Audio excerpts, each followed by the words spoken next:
Здравейте, добре дошли на Руби Баница. Това е нашият Ruby Meetup, в който събираме капна баничка и някой говори. Днес този някой е Радо. Ще ни говоря за оркестриране, бекграунд, джобове и общото не знам. И аз не знам, аз малко ще разбера. Да посрещнем Радо. Здравейте на всички, този път сме доста между другото, аз съм изненадан. Не са по-малко. Което винаги ме радва, като са повече хора, особено и нови хора, като идват. Да, днес това, което си говорим, се казва Angry Batch и един джем, който буквално го пуснах в неделя. И причината да го пусна е, че трябваше да говоря за него днеска. Защото с Геннадий това мисля, че си го говорим от бая време за този джем май. Че трябваше да го пусна. Да, това е един такъв джем, който написах за 4 часа, когато имаше един бъг, който трябваше да оправим ноември месец. Бях на една сватба в Индия и там имахме един проблем, който беше, че имахме на работа, има една форма, където се събмитват разходи на сгради. Ние правим софтуер за мениджмънт на сгради. И един от големите ни клиенти има 250 сгради. За 250 сгради този клиент пуска следното. За тия 250 сгради аз трябва да пусна 250, ние ги наричаме withdrawal, т.е. разход, и към този разход ние трябва да генерираме PDF, които са разходни инвойси, трябва това се генерират едни нотификации и това цялото трябва да се пакетира като една операция и да се каже, окей, ти направи от тук успя да изкараш 200 000 лева от тия 250 сгради, примерно. И сега това нещо, най-наивният вариант, като го почвахме, беше както всеки в един контролер, в една голяма транзакция и всичко на куп, защото до тогава клиентите ни имаха по 30 сгради, 40 сгради и това нещо да случи в един web request не е много трудно, не е много проблемно, но в следващия момент стана проблем, като са 250 зависват нещата. И какво става, когато хубавото на този тип операции, че те са малко независими една от друга. В смисъл, вие това, което може да направите една сграда, да я направите транзакцията, това да се направи и това нещо трябва е супер, много направите в един background job. И това е супер, много е лесно, взимате кода, пускате го в един active job и работи. Проблема на тия неща е следното, че ние трябва да следим, в базата имаме expense, имаме bulk expense, който казва, окей, аз направих тия 250. И клиента, той трябва да има някакъв статус, да му каже, не, в момента 20 се правят, 30 се правят, в момента още процесва, не изпадай в паника и така нататък. И сега имах следния проблем, който трябваше да реша и който предполагам доста от вас са случвали. Трябва да изпълните 10, 20, 30, 100 актив джоба и когато всичките тези джобове са готови, свършат си работата, вие трябва да извикате да направите нещо, да маркирате нещо като готово. Има ли сте подобни проблеми? Има и сме. Ето го. Това е хубаво. Това е поставено лице. Не е поставено лице. Истинско лице е смисъл. Но да, и общо взето този джем буквално седнах буквално за 4 часа го написах, докато клиента ни пискаше, за да направя този тип оркестрация. И тъй като си викам, това май всъщност ми се случва доста често като проблем, защото имах в беклога още 3-4 фичера, които имаха нужда от нещо подобно и няколко пъти съм решавал подобни неща и всеки път съм ги хаквал от типа пускаш джобовете и на всеки джоб накрая проверяваш колко джобовете са изпълнени и така. И реших това нещо да го опаковам като джем или като библиотечка и такава интернал библиотечка, за да може да го реюзвам в следващите пъти. И понеже тогава фирмата се казваше Angry Building и най-хубавото нещо е, че много лесно си именуваш библиотеките, просто кажеш библиотеката и слагаш Angry отпред. И си казах, тази библиотека прави бачове, как ще я кръсти Angry Batch. Така в Angry Building имаме такава интернал библиотека, казва Angry Support, примерно, което е нашото Active Support. И е много яко, така че хубаво може да си именуваме нещата, поне преди като се казахме Angry Building, сега се казваме Livo, но аз пак си използвам Angry да си кръщавам нещата, защото така звучи забавно. В смисъл Angry Batch. Се звучи като наистина, че някой е Angry, ако нещо стане с това батч, примерно. И общо взето това е историята на тази библиотека. Като цяло тогава я написах и от тогава може би само една малка корекция направих и общо взето кода си стои и си работи. До сега бая джобове са минали, даже го ползвам с един познат, го ползва и в друг проект, така че сега поне на 2 места се ползва. И общо взето това, за днес ще ви говоря за това. Освен, че ще ви кажа Angry Batch и се опитам, няма да го продавам.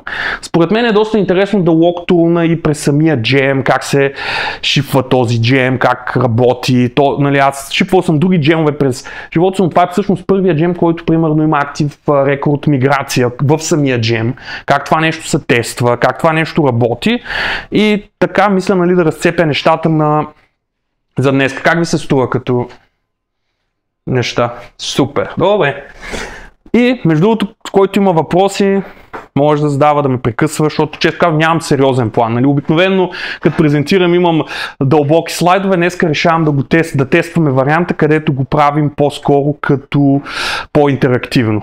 Да видим колко ще фелна. Свикаме сега, никой няма да запише, никой няма да разбере ако много фелна и в един момент се озубавам тук пред камерите. Но какво да се прави? Това е рисковете на записаното предаване. Сега Angry Batch. Обзето това е джема. Последния commit remove the needed folders. Какво съм махал? И аз не помня. Виждате ли добре тук? Тестовете пасват, което е супер. И общо взето как работи, как се ползва джема. В смисъл как някой би го ползвал този джем. Общо взето, когато си имате някой active job, което тук трябва да направя да начинам да следява, но трябва просто да инклуднете в някой job, който искате да може да го бачвате, да инклуднете това Angry Batch Batchable, да кажете, окей, този job е batchable. Ако искате всеки job в апа ви да може да влиза в active job, просто го правите в application job, that's fine. И какво правим? Втора стъпка, след като си имаме джобовете, които искаме да скеджулваме, си правим Q, което се казва angrybatch.new. Може да му сложим лейбъл. Аз го слагам този лейбъл обикновено за дебъгинг, ако нещо фейлне, да мога да видят защо този джоб се е появил. Просто нещо лейбълче, не е задължително. На това Q му казвам onComplete и казвам кой джоб да бъде изпълнен, когато всичките джобове се изпълнят. Мога да сложа 3-4 различни джоба. Няколко пъти може да кажете, окей, да. Окей. Това не е никаква лоша идея. Добре. Сега, тук как може да се изпълни. Даже ще го направим и така, да се вижда по-добре, нали? Така. И, вие си казвате, това е пито, казвам какво да бъде свършено. При failure, честно казано, до сега един път ми беше фелнал job, така че тази част не е много развита с error хендлинга. Но след това си казвате, аз си инкюбвам различни active джобове, първи, втори, трети, четвърти, 200. По принцип, мисля, че най-много джобове съм инклудвал примерно към 2000-2500 джоба съм инклудвал в едно такова и накрая му казвам Q perform later и тук съм си щупил форматирането. Окей, по-ще го правим. И тук това нещо пуска актив джобовете и когато се свърши актив джоба, то си минава първи, втори, трети, четвърти, когато всичко свърши, ви се изпълнява този джоб. И обзето това е цялото API.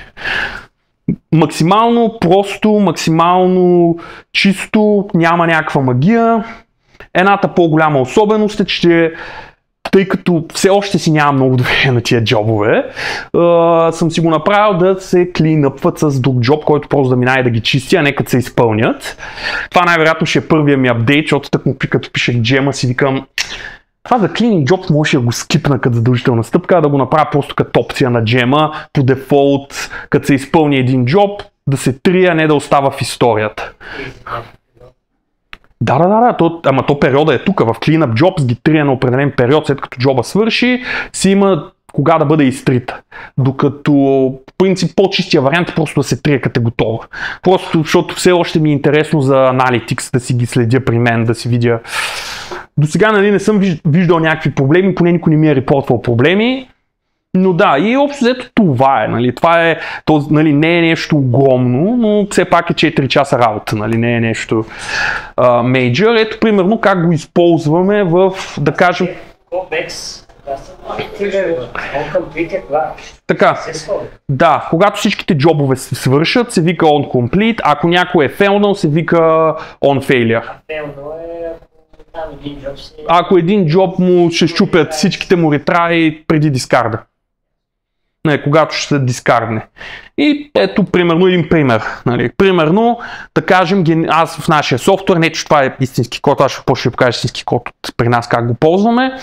Примерно, трябва да на една сграда да имате много живущи в тази сграда и да генерирате наемите. И примерно, окей, аз всъщност трябва да генерирам найема и какво трябва да случи, като генерирам всичките найеми, да се представим, че генерирането на найема е много сложно.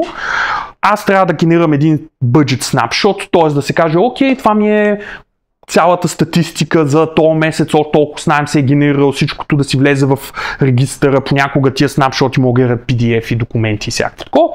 И да нотифицирам оунъра на тази сграда, че рентовете са били успешно генерирани и даже може и нещо друго там да се тачне. След това минавам през тенантите, енкювам си ги, подавам си тенанта, периода и perform later и то това нещо си изпълнява нещата и си го прави. Нали, много просто, много чисто, много често, защото много често наистина се налага такива случаи, където са, окей, аз трябва да изпълня 5 джоба, трябва накрая нещо да се финализира с тия джобове. Друг пример, който съм имал е, и това е почти копирано от проекта, понякога хората си спират да ползват вашия софтуер по едни или по други причини. За някои клиенти, като си тръгнат, се радвате и те понякога искат да могат да си експортнат примерно всичките данни на акаунта. И нека си помислим, всъщност експорта на данните на акаунта няма как да стане на един път, особено на някой по-тлъст акаунт.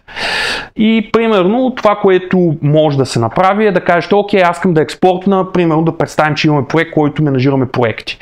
Ходим по всеки проект го експортваме него в файл или на различните части на проекта, събираме всичките неща в някакви файлове и след това ги прибираме в някакъв zip, който го праща примерно някъде. Това да ще ви го покажа като код как е направено с една друга система, която някой ден ще я кръсти Angry Export, но общо взето това е джема. Някакви въпроси, нещо преди да минем нататък? Така. Много добър въпрос. По принцип, целият джем, как работи, той реално използва базата да пази статуса на всичките тези неща. И ние като структура имаме следното. Имаме Angry Batch. Аз не съм много добър с фенси имената. И имаме Angry Batch, мисля, че се казваше Job. Да, как се познах. Нали? И в Angry Batch реално се държи цялата информация, която ни следи в прогреса. В смисъл, ние това, което можем да направим тук си стои лейбъла, тук си стоят Jobs Count, тук си стои Completed, Jobs Count и яда. И това, което нали, по принцип може да се експозне в тези неща е, че примерно ви може да кажете, окей, покажи ми на един пейдж, където е примерно вземи ми бача по ID и дръж ми постоянно статуса при него и да държите някакъв стейт. Не съм слагал тук да се слагат някакви допълнителни полета, но общо взето така работи системата. Реално Angry Batch цялото нещо се държи в базата в момента.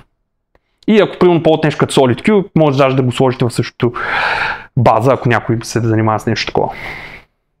Други въпроси?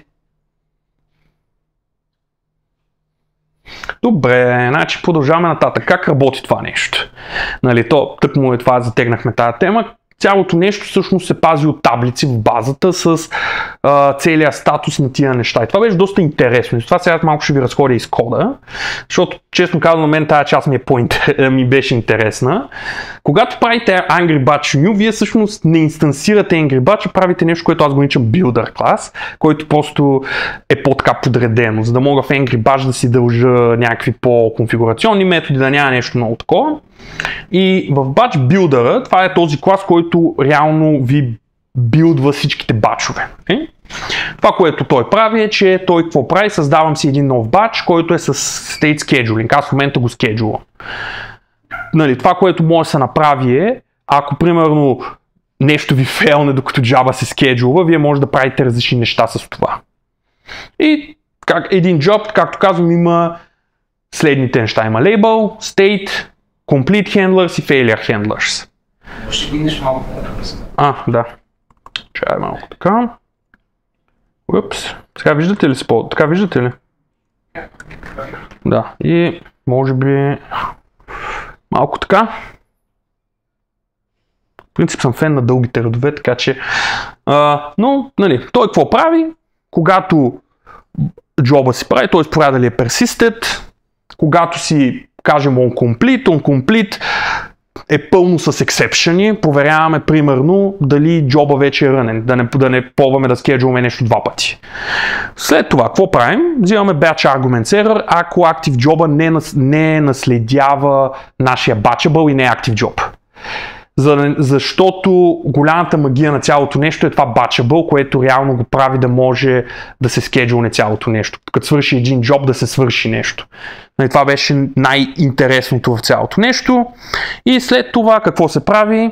В Complete Batch Handlers това, което правим е, че ние всъщност взимаме job класа, който ни е бил подаден. И това е една от интересните страни на Rails. Можем от Active Job през Serialize Arguments така, да вземем всъщност сериализираната hash структура, която Active Jobs internal си пази за джоба.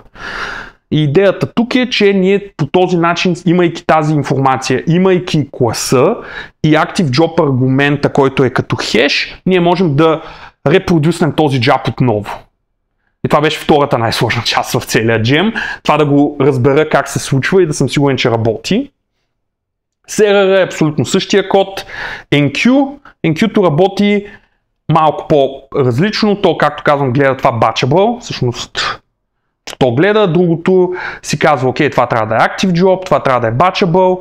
И jobs, всъщност, това, което правим с jobs е, че те стоят като инстансиран active job масив, който още обаче не се изпълнява. И чак когато кажем perform later, тия джобове започват да се изпълняват. Ето и тук. Това нещо, което се случва е, че стартираме джобовете. Джобовете без това винаги си имат ID. В момента, в който инстансирате един active job, без да го скеджувате, имате ID и с това ID всъщност може да следите active job къде е, да дебъгвате и да го гледате. И тази информация, често казвам, на много малко места съм е ползвал, но е полезно, че винаги си знаете ID-то на джоба. Примерно, ако имате exception или някакви такива неща, е хубаво това да го имате. И again, нашите приятели, class arguments, за да може тия джобове. Истината е, че тази информация тук въобще не ми трябва, но е просто за дебъгинг. Си мислех, че ще ми трябва, но е просто за дебъгинг да следят джоба докъде и след това казвате job enqueue и това всъщност като кажете perform later, това всъщност го прави active job. Active job, когато имате някакъв сам job и на някакъв job му кажете perform later с някакъв аргумент, примерно A1. Не чакай, това е реклама. B1. Това, което той прави всъщност, че казва сам job с B1 и му казва enqueue. Обзето това прави отдолу active job. Има и perform now, пък прави и екзекютва го. И тук взимаме active job, пускаме го да пендва, релоудваме джоба, това беше най-таковата и чекваме статуса на джобовете докъде са. Защото това, което няколко пъти ми се случва, докато го разработвах това нещо е, това всъщност ми загуби около 40 минути, това тук, че в момента, в който кажа job enqueue, нещата са толкова бързи, че джоба всъщност, докато стигне кода до тук, джобовете вече са изпълнени и всъщност всичко е минало. И не знаем докъде сме стигнали. И този reload и refresh check status of job всъщност ни помага да си вземем джобовете, защото понякога за по-бързи неща всъщност е това нещо тук изпълнява цялото нещо. И обзето това е билдъра, това е основният клас, който цялото нещо работи и това batchable не е толкова магично, но в Rails имаме нещо, което се казва after perform на всеки active job. Какво прави active perform? Active perform е просто callback. Имаме before perform, after perform и имаме достъп до самия job. И аз това, което правя е, че всеки batchable job, когато се изпълни, вика този handle complete, принцип мога да инлайн на кода, но предпочитам да е отделно. Той какво прави? На база job ID-то, намираме в базата това job ID, ако го има, след това с log, защото иначе им понякога има race condition, които правят проблеми, апдейтваме статуса на complete на този job и викаме на бача провери статуса на всички останали джабове. И това check статуса в jobs, това което ходи е, че проверява от всичките джобове, останали ли са ни такива, които не са completed или имаш такива, които са failure. И вече check статуса в job справи цялото. И обзето това е целият джим. Това нали е останалата част е общо взето само за оркестрация на кода. Нали. Тук примерно ето го статуса в jobs, проверяваме jobs count, finish count, ако имаме failed, ако имаме и така нататък. Но това е общо взето, нали, както казах, буквално написано за 4 часа, не е нещо огромно, но и поне до този етап не са ми трябвали някакви по-фенси фичъри. Въпросът е някой нещо да вляза някъде по-детално. Случва ли ти се преди да... Там където кажа, че много бързо се случват нещата, преди да сетнеш статуса на pending, всичко да е свършило, да минат всичките кодове, да сложи на completed и после да го оваренеш с pending? Не. Защото това, което се случва в билдъра, само да го видя къде беше, аз го апдейтвам ето тук. Да. Аз и тук го апдейтвам на pending. Сега, джабовете, дали да са свършили, те примерно, да кажем и тук, и това се хваща много яко на тестове, когато кажем Active Record да се изпълнява инлайн. Ако и тук всички джобове са свършили, аз го апдейтвам на pending и тук правя reload и отново проверявам статуса. И тук, точно и тук с тест го хванах това нещо. Точно това, което казваш, че аз може статуса да е апдейтнат на completed, защото преди да го апдейтнеш и тук са свършили всички джобове. От това особено когато се правят, когато пуснем в Rails в тест мode да пуснем да изпълнява inline active джобовете. Затова трябва това нещо да се релоудне и тогава да проверим, окей, give ми всички релации, защото ако няма reload, няма да ни рефрешне асоциациите и се чупи. Yes.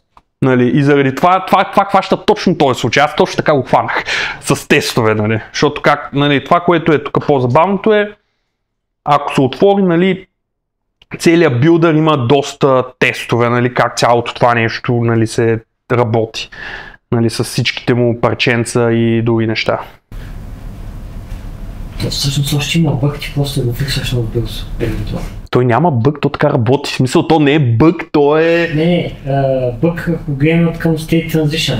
Може да го сетнеш на completed, то... Пълниш на pending и много бързо да го сетнеш обратно. По принцип, да. По принцип, по-правилното е примерно да го направи с някакъв тригър в базата, който не го забранява, ама...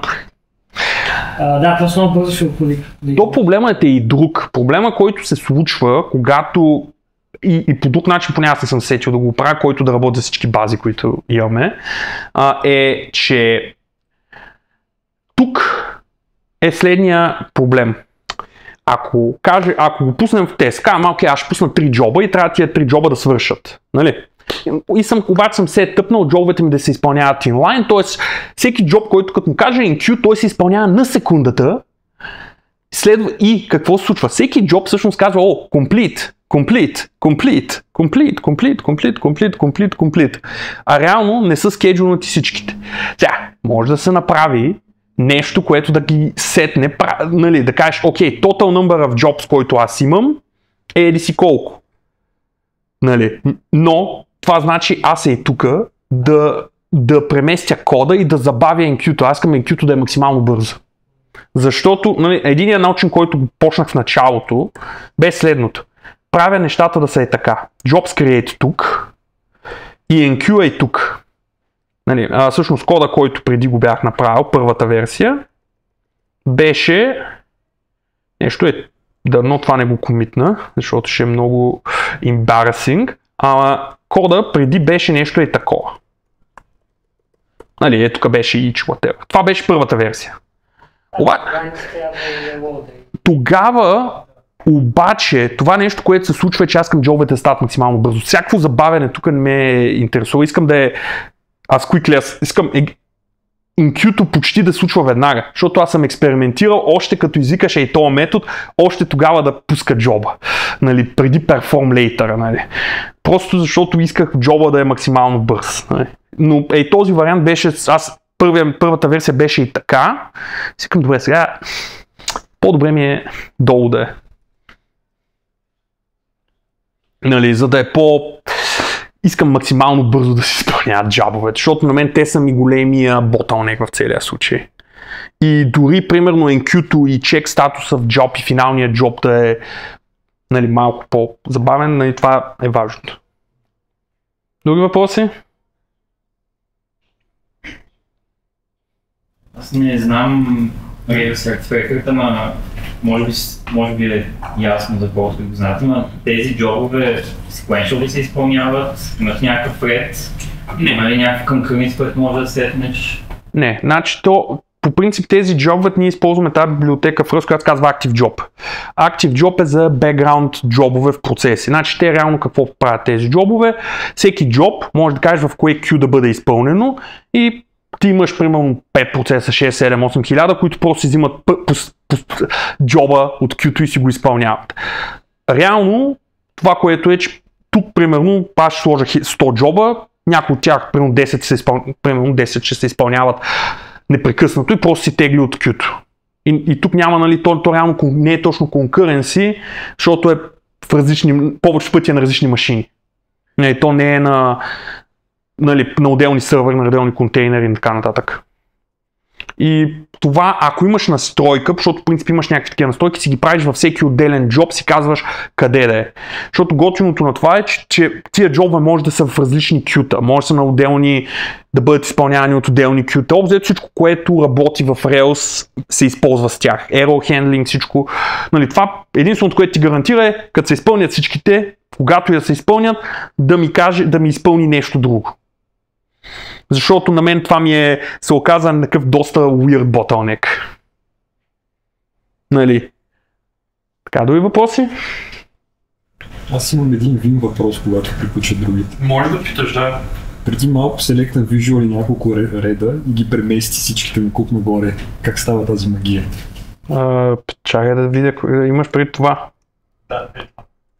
Просто така съм си байнал стрелките да ми местят кода. Виж ми в конфига го има точно как се мапва това да е. Option. Качу ви. Не, то е... Не, то е да мести кода и така. Значи това съм го се тъпнал буквално преди 10 години и си работи. Така ме отучваха да уча стрелките, защото преди като почвах с Vim, нали, аз стрелките ги помня вече постоянно за да местя код, обаче като за да се уча беше точно, че като натисне стрелка преди, то това работи с нали, насам, но въпреки че тия почти никога не ги помня, защото вече е автоформат и така нататък. Но да. Има един плагин, който се казва Mini, където един плагинът е това, ама трябва да ползвате Vim, който не е за правенца. Значи двамата сте сантични Vim-ови. Значи Андрю ми каза, ако махнеш ще те изтрия от френдлиста и си викам, сега за един френдли съм, нали? Това е фичър. Това е фичър. Аген? Смях си, приятел съм бебе. Това на мен ми е важно да съм приятел, той е добър приятел. Плюс това имам кога да питам за Vim. Така, други въпроси? Супер, добре. Сега няколко неща, защото с Генари си го говорихме, защото аз му бях показал още в началото, това ми е апито, което си мисля да ползвам. И той ми беше писал, това не е ли нещо като това дето влезе в Rails преди на 30 май, нали? Не знам, знаете ли какво е Active Job Continuations? Чува ли сте този фичър в Rails? Това е нов фичър в Rails, който не знам дали е и вече излезлия Rails, знам, че е в мейна на Rails, не знам дали е релиснат, но те пуснаха следния фичър. Вие може да си кажете, аз имам Active Job и да си го разделите на стъпки. Степ, степ, степ, степ. И тази стъпка минава, тази стъпка крашва, релсата почва от начало да изпълнява този код. Този код се скипва, защото вече е бил изпълнен, продължава от тук. минава на тази стъпка, продължава нататък. Нали? То може и да е метод, нали? Разбира се. И continuations, идеята е, че ако имате един голям тлъст active job, ако той фелне някъде по пайп, по чейна си заради нещо, може да континюете. Сега, къде е приложимо това? Честно казано, аз това нямам и знам точно къде би го ползвал. Значи, давам ви един пример. Когато имате джоб, който примерно работи 15 минути или 10 минути, нещо наистина по-тлъстичко. И деплойвате често.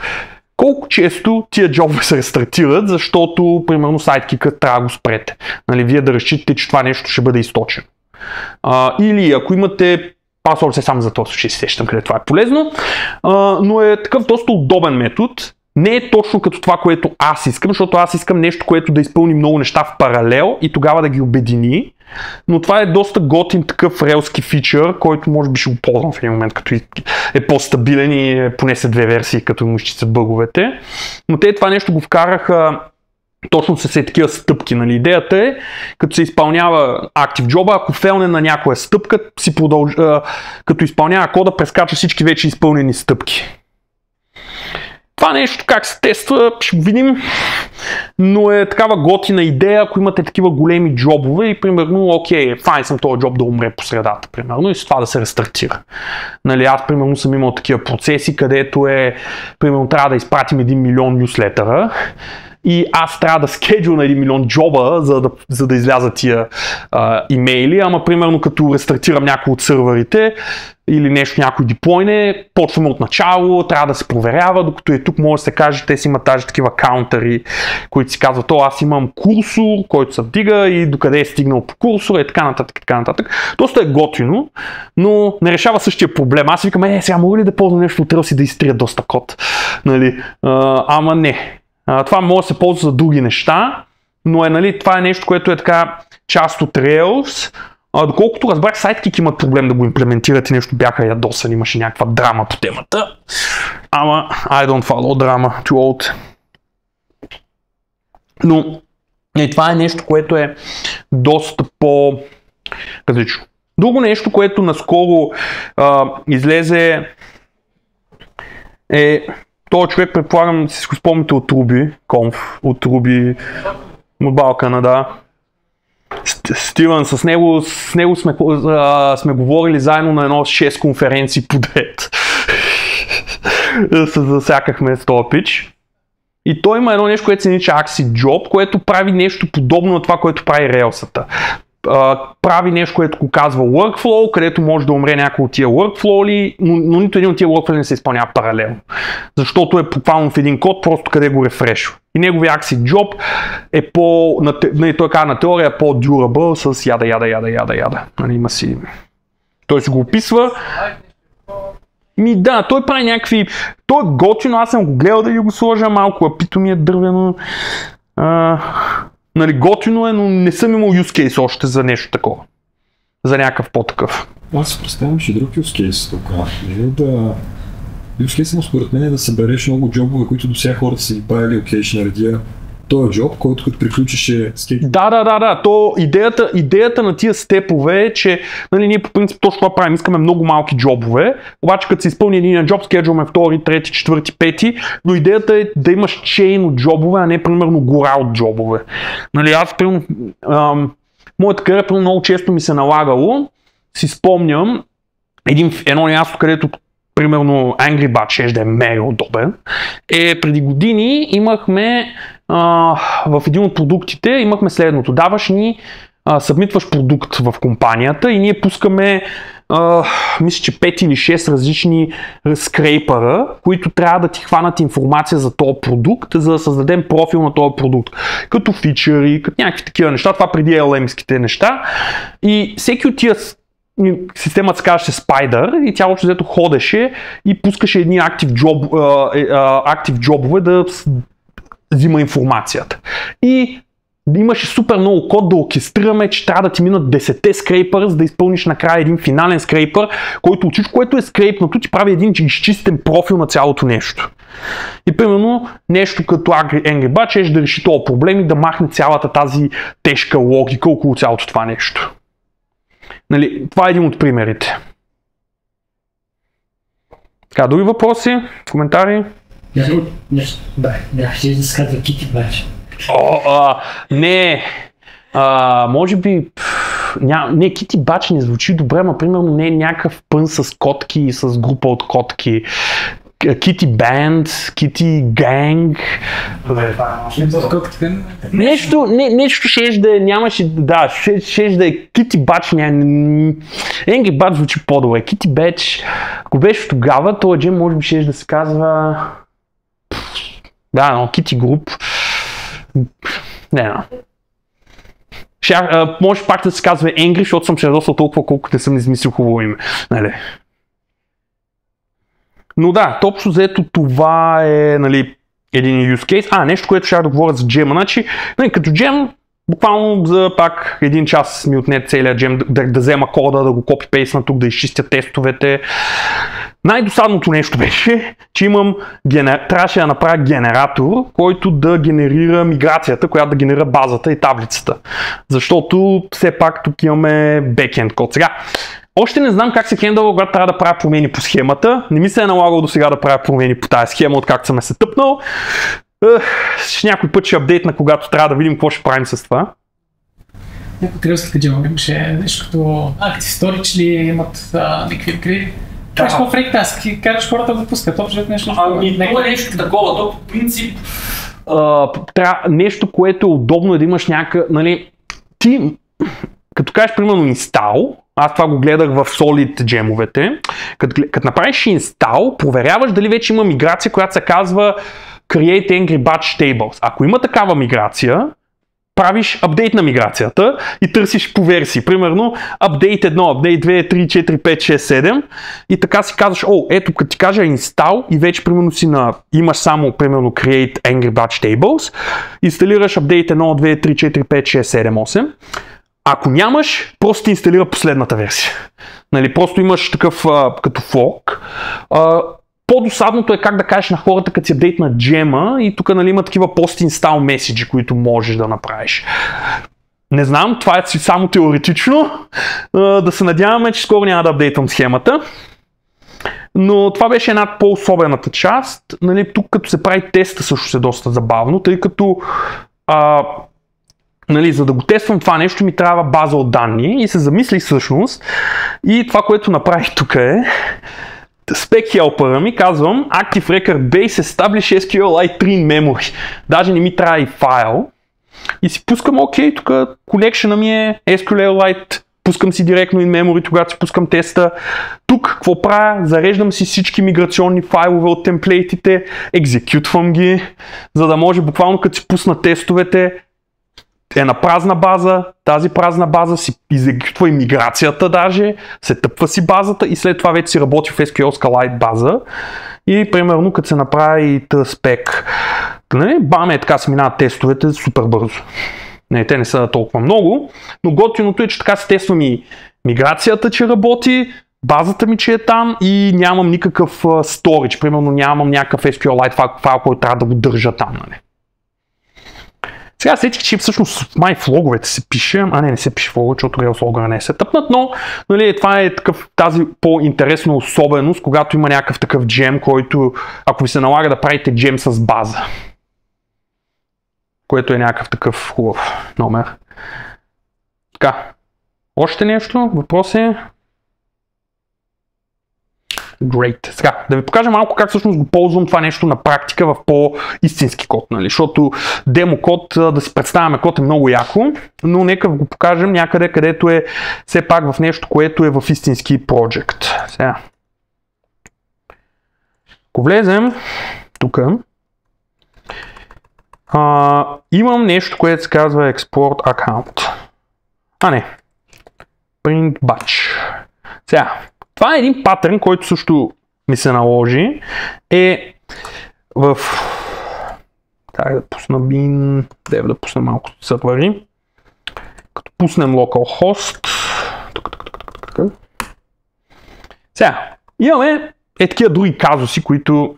някой е апдейтвал нещо, аз съм пускал. Drop table, което винаги е опасно. И голямата Secure Localhost парола. Така, сега един от фичърите, който го имаме е в... Къде беше? Чакай, малко като смених UI наскоро и имаме следното. Имаме едно свали и казваме свали ни нещата като бележки PDF. Не, това бележки PDF не ме интересува, ме интересува плащания zip. И тук казваме генерира се. Сега това нещо, нали, понеже не си пускам InDev Sidekick, тук ще дойда, ще ги изтрия всичките тия неща, защото 100% имам някакви джобове, които не ми трябват. И че казвам, не ми трябва така. Сега това ще го върнем и тук. И ще пуснем един SiteQ. Явим Sidekick. Така, и тук казваме плащания в zip. Пускаме плащания в zip. Това нещо ще го цикли. Има някакъв ретрай, защото нещо се е щупило, защото uninitialized. What the hell? Окей. Аз да не би да съм ребейсвал пак и да съм изтрил този клас някъде.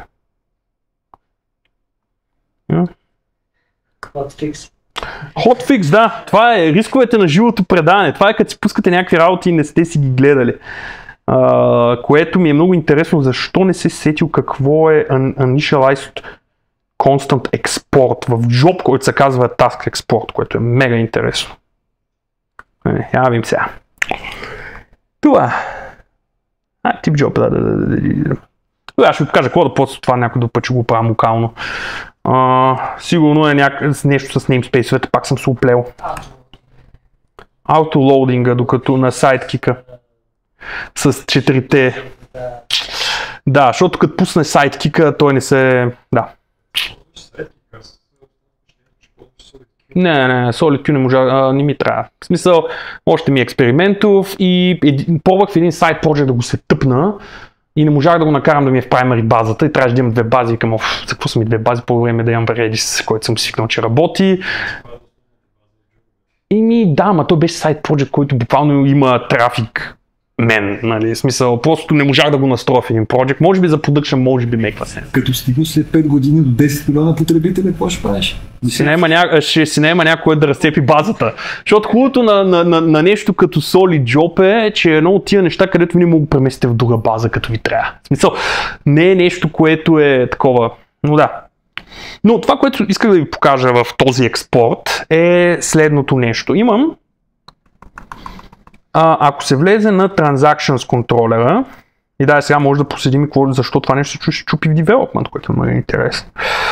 Това е Transaction... Не, това е в Payments. Аз гледам грешния... Аз гледам грешно репо. Аз гледам грешно репо. В смисъл, защо не намира тази константа? Защото е в грешното репо.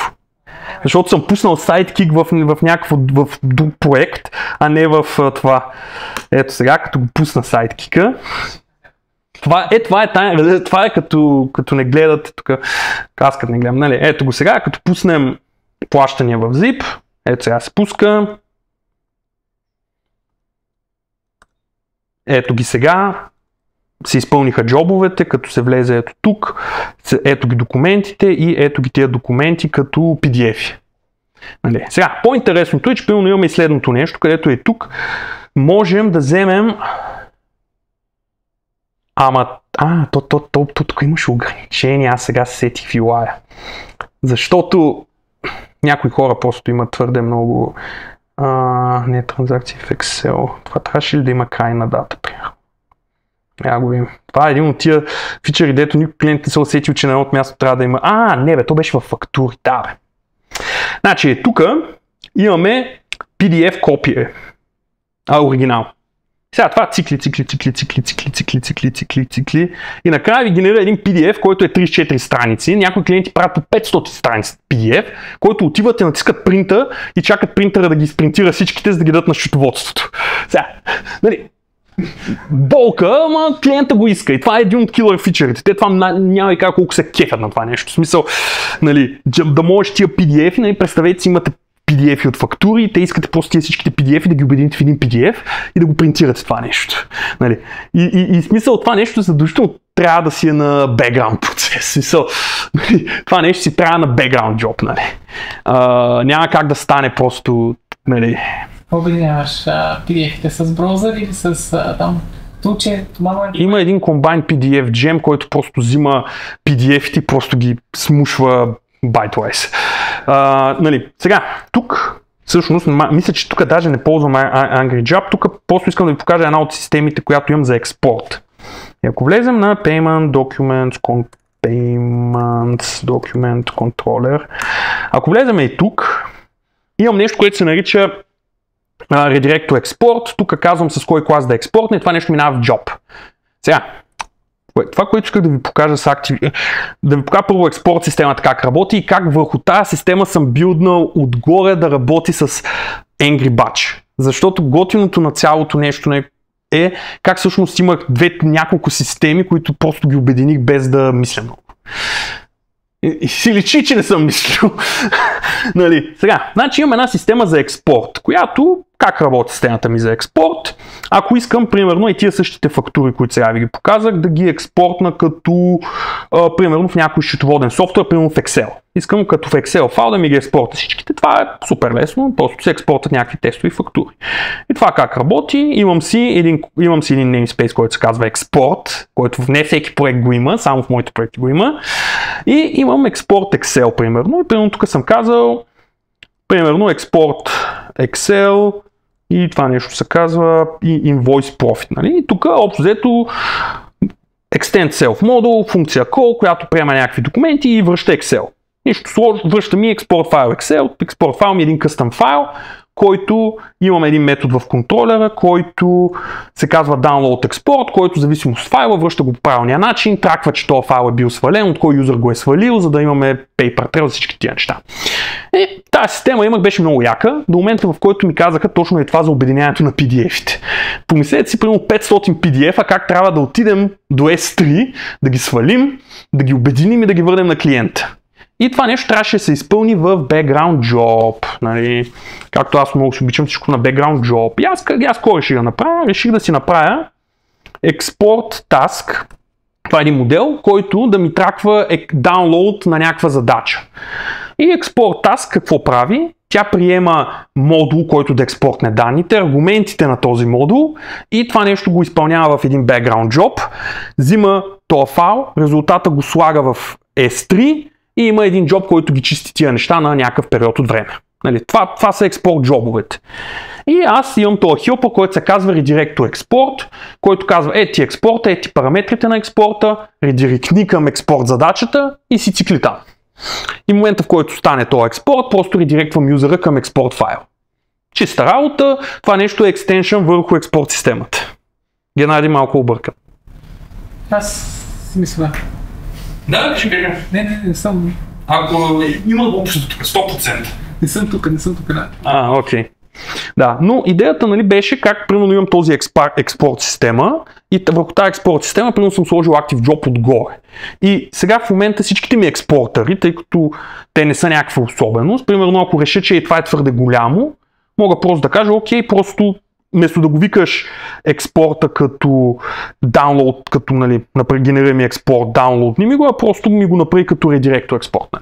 И тази система работи много яко, тя още си работи много яко, супер е готина, прави си нещата и в следващия момент ми дойде фичър, където трябва да експортнем данните на целия акаунт. Тоест, трябва да минем през всички сгради на акаунт с всичките им данни и да извикаме всичките им тия експортове или да ги даунлоуднем, да ги групираме, да ги съберем. И ето тук вече се включи ActiveJob. Нали, затова ви казах малко експорт системата как работи. И ако влезем на Account Export. И това е един модул Account Export, който експортва данните за цял акаунт. И смятайте, че това нещо, примерно за един клиент, примерно да си бакъп на данните, примерно отнема половин час. Нали, това като се пусне, отнема половин час, докато се свалят всички и примерно там мисля, че за един клиент беше към половин гигабайт, примерно, файл. И това нещо как работи? Създавам си един Angry Batch. Първо, нали, проверявам си полисито, че толкова, който го пипа, има право да го пипа това нещо, защото не всеки има право. И какво казваме? Казвам си, създавам си един Angry Batch Queue и почвам да обикалям сградите на акаунта. Тези, които са активни. Защото експортваме само активни данни. И с какво правя? Експортвам си всичките задачи, си ги експортвам и на тях само им подавам кое им е batch queue-то, защото като им подада batch queue-то, нали, те си знаят, окей, това е в queue-то, ти се скеджулваш, това ти влиза там и това нещо ти записва тези подзадачи. А скеджул какво връща? Това е скеджул. Чай да видя. Помня ли?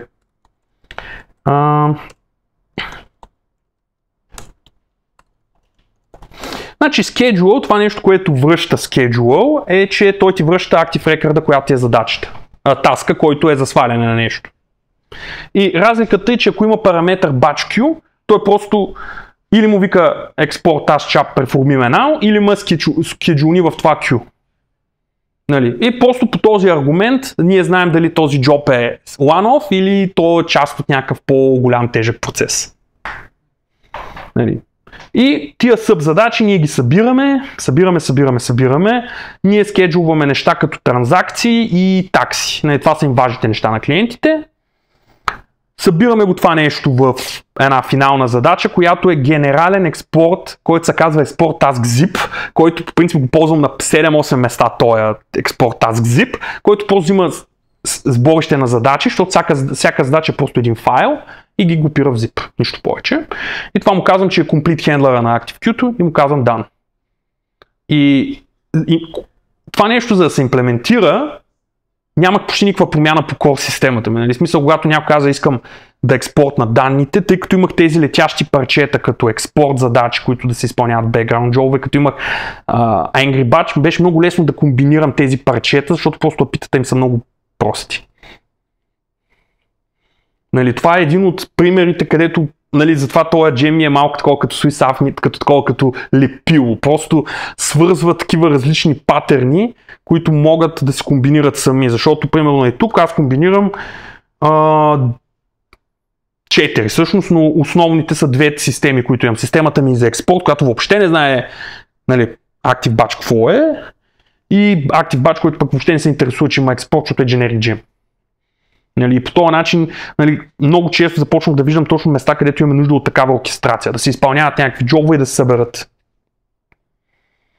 И това е, нали, един такъв доста по-тегъв пример, нали? Но примерно е това, както казвам, работи по половин час и I don't care. Нали?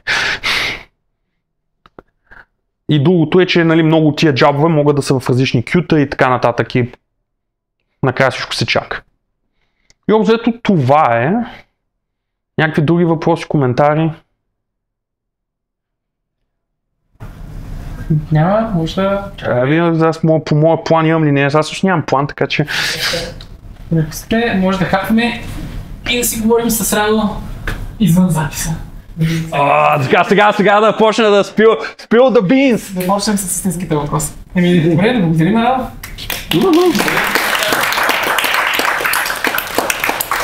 Да видим дигер видео за записа. И... нямам какво да подам. Хайде да ходим да правим да хапвам банчка.